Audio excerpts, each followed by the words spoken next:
Assalamualaikum warahmatullahi wabarakatuh. Apa kabar semuanya para penikmat channel Tobat 100% yang saya cintai dan selalu dimuliakan oleh Allah Subhanahu wa taala. Pastinya saya selalu mendoakan kalian semua semoga panjang umur, sehat sekeluarga, banyak rezeki, dijauhkan dari segala bentuk musibah dan diberkahi hidupnya oleh Allah Subhanahu wa taala. Amin amin ya rabbal alamin. Pada kesempatan kali ini saya akan menjelaskan mengenai ternyata ini makanan kesukaan jin dan setan menurut Islam.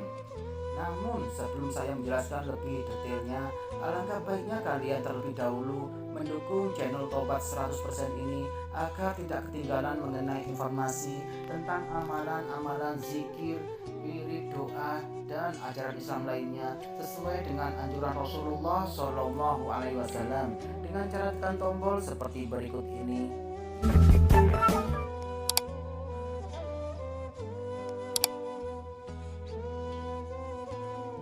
Terima kasih sudah mendukung channel Tobat 100%. Semoga channel ini selalu membawa keberkahan dan menjadi tempat terbaik dalam cari ilmu agama Islam ke depannya sesuai dengan ajaran Rasulullah SAW. Amin amin ya rabbal alamin. Ternyata ini makanan kesukaan jin dan setan menurut Islam. Dalam Islam, jin adalah salah satu makhluk yang terbuat dari api dan diperintahkan oleh Allah untuk beribadah kepadanya sama seperti manusia. Namun tidak semua jin patuh kepada Allah Subhanahu wa taala, sehingga ada sebutan jin muslim untuk jin yang taat menjalankan perintahnya.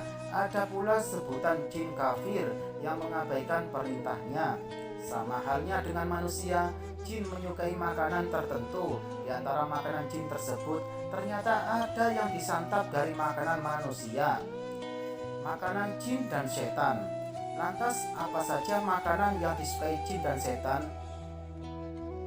Berikut saya bagikan sejumlah makanan jin dan setan menurut Islam. Yang pertama yaitu kotoran. Bukan hal yang baru jika jin atau setan suka mendiami tempat yang lembab dan kotor. Salah satunya yaitu kamar mandi yang merupakan sumber najis atau kotoran. Rasulullah SAW pernah bersabda, janganlah kalian beristinja membersihkan kotoran pada dubur dengan kotoran dan jangan pula dengan tulang, karena keduanya merupakan bekal bagi saudara kalian dari kalangan jin. Hadis riwayat Tirmizi nomor 18. Itulah sebabnya umat muslim dianjurkan untuk membaca doa sebelum masuk kamar agar terlindungi dari godaan setan. Yang kedua, darah. Darah termasuk salah satu kotoran yang harus dibersihkan, baik itu darah luka maupun darah haid. Darah yang tidak dibersihkan dapat menjadi makanan bagi jin dan setan. Itulah mengapa wanita yang sedang menstruasi harus membersihkan darah dari pembalutnya sebelum dibuang. Yang ketiga, tulang. Tulang menjadi makanan kesukaan jin muslim yang dikonsumsi sejak zaman Nabi. Namun, tulang yang dimaksud berasal dari hewan yang disembelih dengan menyebut nama Allah Subhanahu wa taala. Dikisahkan dalam sebuah riwayat, jin meminta bekal makanan. Kemudian Rasulullah SAW menjawab, kalian memiliki bahan makanan di setiap tulang yang hewannya disembelih dengan menyebut nama Allah, maka ketika kalian pegang akan menjadi penuh dengan daging, sementara kotoran hewan akan menjadi makanan bagi binatang kalian, jin. Hadis riwayat Muslim nomor 1035. Yang keempat, bangkai. Bangkai hewan yang disembelih tanpa menyebut nama Allah merupakan makanan setan. Bau busuk dan darah yang terdapat pada bangkai sangat disukai setan. Maka dari itu bangkai sangat dilarang dan haram dimakan oleh manusia. Yang kelima, janin bayi.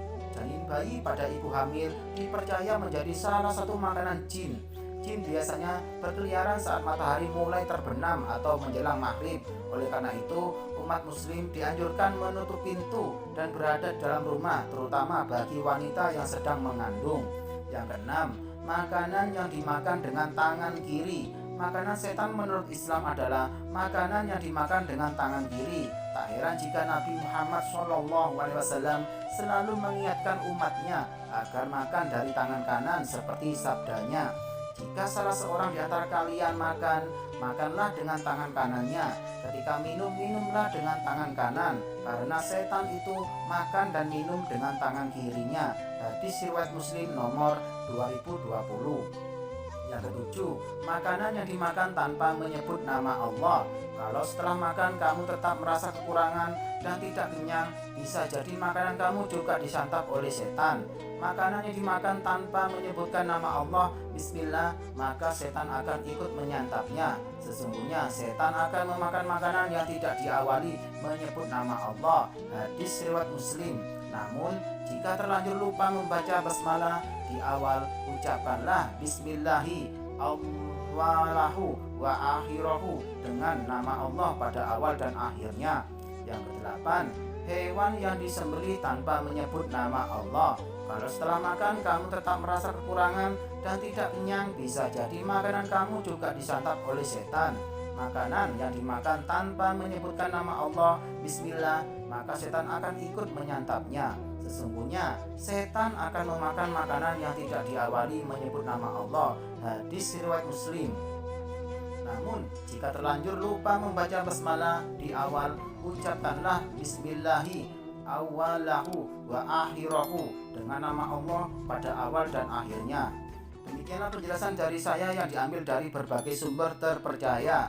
Apabila ada salah kata atau penjelasan, saya mohon maaf yang sebesar-besarnya, karena saya tidak sempurna. Kesempurnaan hanya milik Allah SWT.